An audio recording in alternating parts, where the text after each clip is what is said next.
Hey, good morning, YouTube. It's been a minute since I've done a video, but I want to come on today and you know what? Talk about, again, the Ken Smith bass.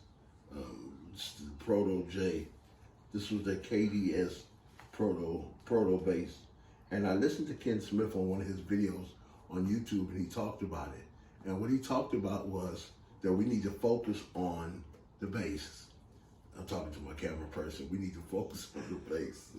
But anyway, so listen. So people ask me what happened to this bass. Where can I buy it at?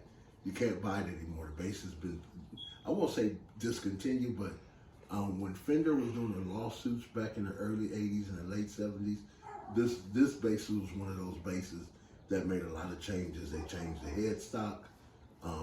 They changed a lot of the things because it was Fender was suing people, and they didn't want to deal with it. So Ken Smith and his business partner sold the company to a company in Brooklyn, New York.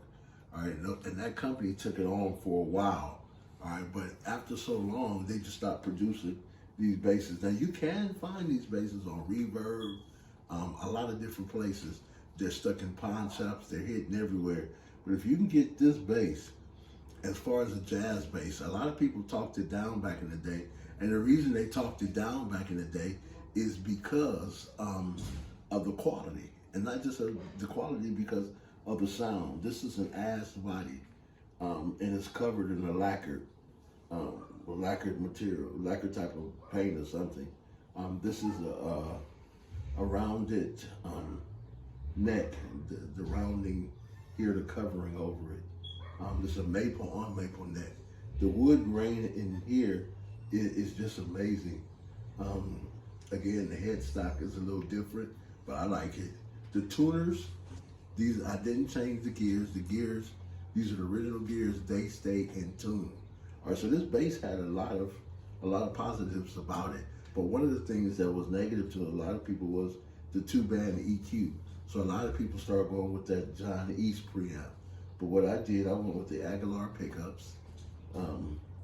These are Aguilar's split coil, but they're hum canceling. Then I also went with the Ardeer 4-band JZ3 Pro. All right, the bass is just dynamic and it's amazing. You see my other basses, I have other basses, I have other material, but for some reason this bass just, I don't know, I'm sold on it. I guess I am the same thing with my Michael Kelly's. All right, this bass is just amazing. So it has the fret wrap right here. It's the bonded wrap. You can't even feel, even though the bass is almost 15 years old or older, you can't even feel anything negative about the bass